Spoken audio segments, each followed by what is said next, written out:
We are already familiar with the concept of tense as it pertains to verbs.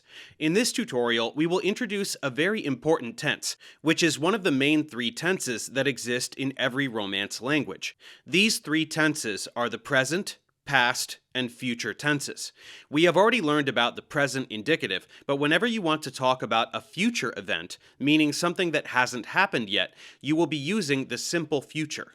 In English, this tense uses expressions like I will, I shall, or I am going to in front of an infinitive. For example, tomorrow I will walk to the park.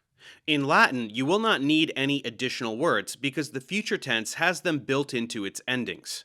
Latin actually has two different systems for conjugating verbs in the future, so you will have to be careful in selecting them. It all depends on the principal parts, which you will need to identify in order to choose the correct system and the correct endings. In this tutorial, we will be looking only at verbs belonging to the first and second conjugations, which end in are and ere respectively.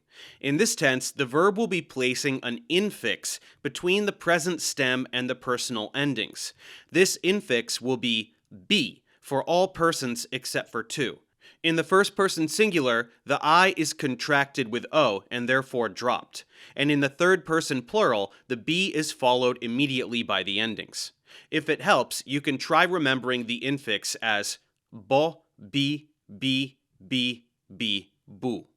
This will become much more clear with some examples, so let's look at amo, amare as an example from the first conjugation, and moneo, monere from the second conjugation.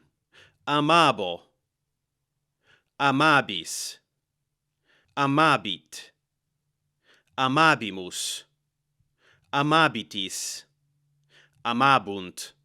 Notice that for the first person singular and third person plural, we have the vowel contractions that we specified a moment ago.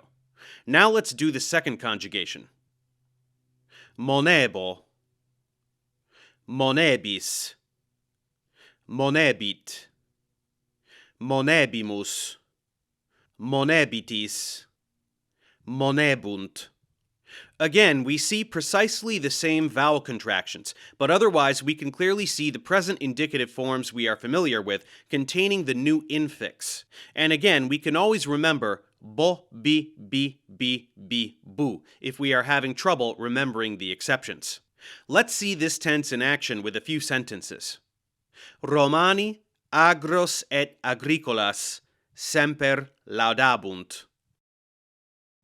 Culpas multas habemus, et semper habebimus. Si iram tuam superabis, te superabis. Habebitne animus tuus, satis sapientiae? Reginae pulcrae rosas multas discipuli dabunt.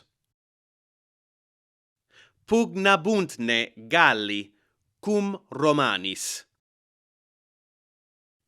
Now that we have some understanding of the simple future tense, let's check comprehension.